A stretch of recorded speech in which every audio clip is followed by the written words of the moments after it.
Halo Velas, selamat datang di Haryanto Berbicara Channel. Jadi kalau kemarin di video pertama saya bercerita mengenai tips kuliah dan sekolah gratis. Jadi di video kedua kali ini saya akan bercerita mengenai cara memilih jurusan yang tepat. Jadi teman-teman kalau misalnya sekarang ini udah kelas 2 SMA atau kelas 3 SMA mau melanjutkan kuliah dan masih bingung mau memilih jurusan apa, saya punya pengalaman pribadi nih teman-teman. Pada saat itu saya juga mengalami situasi yang sama nih, galau saya mau sekolah mau kuliah kemana ya setelah SMA ini.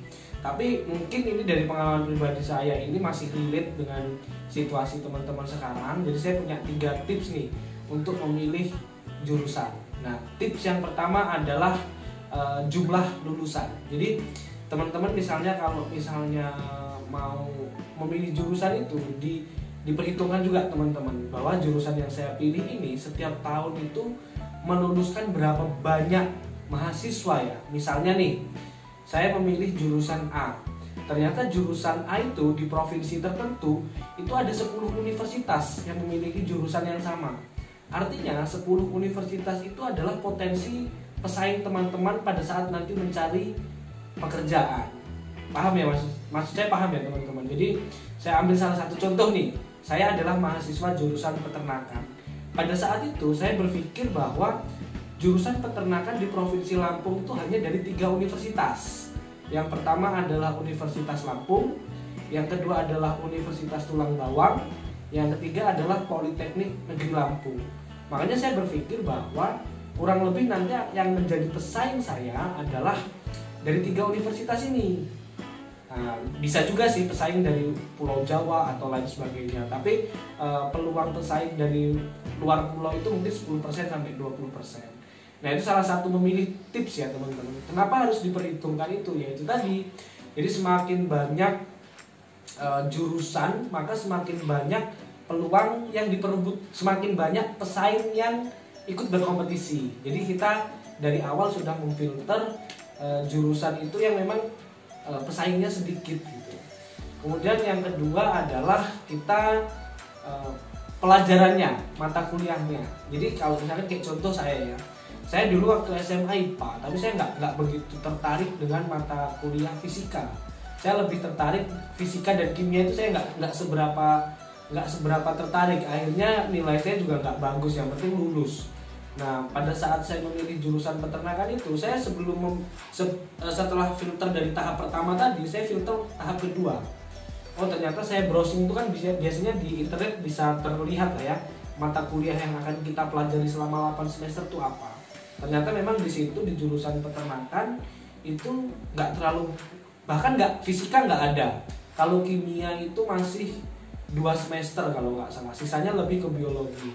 Artinya apa? Melihat mata kuliah. Jadi teman-teman juga pada saat mau kuliah itu harus melihat bahwasanya mata kuliah yang akan dipelajari itu memang teman-teman suka.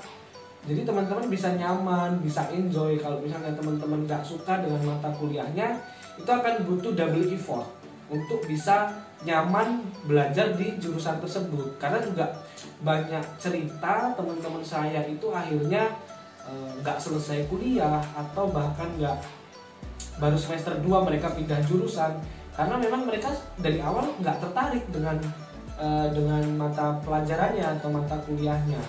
Jadi itu sangat penting ya teman-teman. Kalau misalkan teman-teman memang tertarik, misalkan nih teman-teman tertarik belajar tentang sejarah, ya better teman-teman misalkan ngambil jurusan pendidikan sejarah atau lain sebagainya. Kalau teman-teman nggak suka fisika, teman-teman jangan masuk ke jurusan yang banyak ada fisikanya, karena itu pasti teman-teman akan merasa stres sebelum memulai kuliah. Nah, yang terakhir adalah kita melihat track record peluang kerja atau peluang wirausaha dari jurusan itu.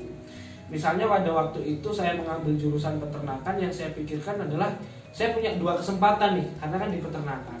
Kalau misalnya saya nggak bisa jadi karyawan atau employee, saya bisa menjadi wirausaha, karena saya di situ belajar mengenai tentang bagaimana cara beternak yang baik dan benar dan lain sebagainya.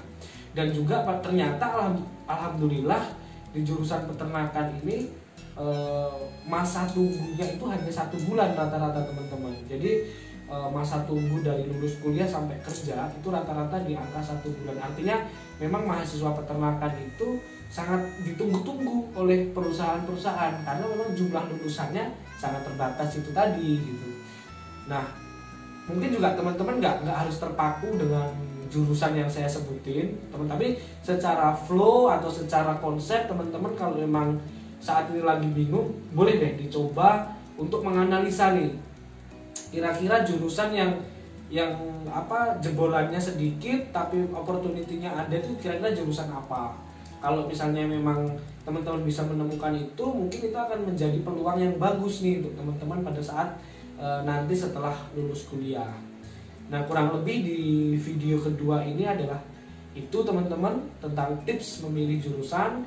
Semoga video ini bermanfaat bagi teman-teman.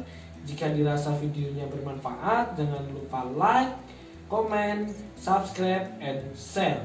Terima kasih telah menonton video Haryanto Berbicara channel dan tetap positif.